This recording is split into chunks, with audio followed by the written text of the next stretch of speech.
अनदेखा नजरिया में मैं आज आशीष आत्रे बात करने वाला हूं एक ऐसे रेवोल्यूशन की जो शायद आपके घर के बाहर खड़ा है या फिर खड़े होने वाला है। इलेक्ट्रिक कार्स और हाइब्रिड व्हीकल्स की दुनिया में आज एक इंटरेस्टिंग रेस चल रही है और मुझे पता है आप भी सोच रहे होंगे कि कौन सा ऑप्शन सही रहेगा। Mahindras latest EV lineup. Mahindra ने रिसेंटली अनाउंस किया है अपनी नई electric SUV lineup. 650 kilometre range, 20 minute में 80% चार्जिंग और AR रहमान के डिजाइन किए हुए ऑडियो सिस्टम्स। मार्केटिंग टीम ने तो कमाल कर दिया, लेकिन आओ देखते हैं ग्राउंड रियलिटी आखिर है क्या। Mahindra's official announcement of EV lineup and features. सबसे पहले एक बड़ा ही इंटरेस्टिंग फैक्ट आपको बताता हूं कि इलेक्ट्रिक कार्स कोई नई चीज नहीं है। 1900s में अमेरिका में 1/3 व्हीकल्स बैटरी से पावर्ड थे। These vehicles were advertised as for ladies, क्योंकि बनाने बेचने वालों को लगता था कि औरतें मोटर व्हीकल्स को संभाल नहीं पाएंगी और उन्हें पेट्रोल रन व्हीकल चलाने में भारी पड़ेगी। Very sexist. जैसे जैसे पेट्रोल अफोर्डेबल और पॉपुलराइज हुआ, ये बैटरी रन कार्स हिस्ट्री बन गई। लेकिन आज जब पेट्रोल के प्राइसेस आसमान छू रहे हैं, इलेक्ट्रिक वापस स्पॉटलाइट में आ रहा है। 2024 के नंबर्स देखते हैं। पूरे इंडिया में 52,415 इलेक्ट्रिक व्हीकल्स बिक चुकी हैं, पिछले साल से 40% ज्यादा।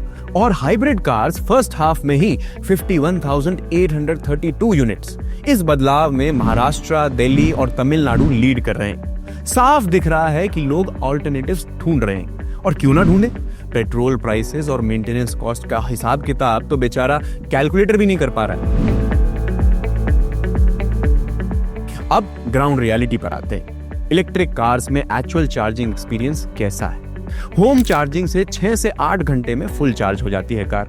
फास्ट चार्जिंग स्टेशंस पर 30 से 40 मिनट में 80% चार्ज मिल जाता है। नॉर्मल डेली कम्यूट के लिए घर पर ओवरनाइट चार्जिंग काफी है। हाँ, माना कि इसमें एफिशिएंसी बढ़ाने की जरूरत है, लेकिन ट्रस्ट मी, ये टेक्नोलॉजी दिन दूनी रात चौगनी स्पीड से डेवलप की जा रही है। हाइब्रिड और इलेक्ट्रिक कार्स का सीन अलग है। हाइब्रिड कार्स में ऑटोमेटिक पावर मैनेजमेंट सिस्टम है जो डिसाइड करता है कि कब इलेक्ट्रिक मोटर यूज होगा और कब पेट्रोल इंजन। सिटी ट्रैफिक में जब गाड़ी बार बार रुकती है, तब रीजेनरेटिव ब्रेकिंग से बैटरी चार्ज होती रहती है। हाईवे पर पेट्रोल इंजन ज्यादा एफिशिएंट होता है, तो सिस्टम ऑटोमेटिकली स्विच कर लेता है। ड्राइवर को कुछ करने की जरूरत नहीं, टेक्नोलॉजी सब मैनेज करती है। Cost comparison, EV versus hybrid versus petrol. अब कॉस्ट की बात करते हैं। इलेक्ट्रिक कार चलाने में खर्चा आता है 1 से 2 रुपया पर किलोमीटर, हाइब्रिड में 5 to 6 रुपीज और petrol car 8 to 10 rupees. Monthly average 1200 kilometre चलाने वालों को इलेक्ट्रिक कार से एनुअल सेविंग हो सकती है 80,000 से 90,000 रुपए की। इनिशियल कॉस्ट ज्यादा है, लेकिन लॉन्ग टर्म में सेविंग सब्सटैंशियल है। Infrastructure update. इंफ्रास्ट्रक्चर की बात करें तो दिल्ली में 2000 से ज्यादा चार्जिंग पॉइंट्स हैं, मॉल्स, पार्किंग लॉट्स और रेजिडेंशियल एरियाज में। मुंबई में हर 5 से 7 किलोमीटर पर चार्जिंग स्टेशन आपको मिल जाएगा। बैंगलोर के टेक कॉरिडोर्स में चार्जिंग नेटवर्क स्ट्रांग है। टीयर 2 सिटीज में नेटवर्क ग्रो कर रहा है, लेकिन स्पीड अभी भी थोड़ी स्लो है। इंफ्रास्ट्रक्चरली सेमी अर्बन और रूरल एरियाज इतने इक्विप्ड नहीं हुए हैं, तो कहीं अगर आप दूर की ट्रिप प्लान कर रहे हैं तो थोड़ा ध्यान से प्लान कीजिएगा। गवर्नमेंट सपोर्ट भी स्ट्रांग है।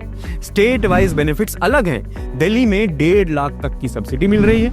महाराष्ट्र में रोड टैक्स वेव्ड ऑफ है। गुजरात में रजिस्ट्रेशन फीस माफ है। तमिलनाडु में स्पेशल लोन रेट्स अवेलेबल है। सेंट्रल गवर्नमेंट भी फेम 2 स्कीम के थ्रू सपोर्ट कर रही है। अभिषेक भाई, ये शूट बंद कर दें, let's go by our first car.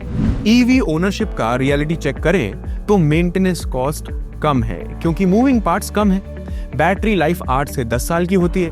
Regular service interval भी ज्यादा है compare to petrol cars.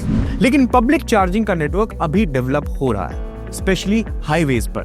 Future की बात करें तो मार्केट ट्रांसफॉर्म होने वाला है, बल्कि हो रहा है। 2025 तक बैटरी प्राइसेस 30% कम होने वाले हैं। चार्जिंग नेटवर्क एक्सपैंड हो रहा है। न्यू टेक्नोलॉजीज आ रही हैं। लोकल मैन्युफैक्चरिंग बढ़ रही है।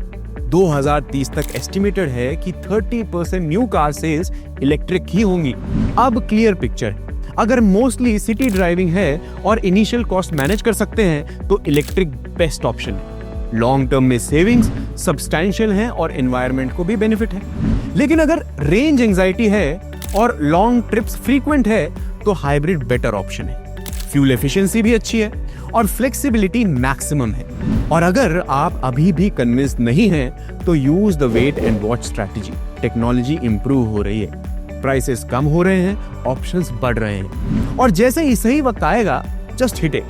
लेकिन याद रखिए अर्ली अडॉप्टर्स को बेनिफिट ज्यादा मिलते हैं, गवर्नमेंट सब्सिडी से लेकर सोशल स्टेटस तक। कमेंट्स में जरूर बताइएगा कि आपको कौन सी पसंद आई है, इलेक्ट्रिक या हाइब्रिड, या फिर आप wait and watch strategy use करने वाले हैं। आपके सिटी में इंफ्रास्ट्रक्चर कैसा है और सबसे इंपॉर्टेंट, क्या आप इस ग्रीन रेवोल्यूशन का पार्ट बनने के लिए तैयार हैं? मेरा नजरिया कहता है कि फ्यूचर ग्रीन मोबिलिटी का ही है।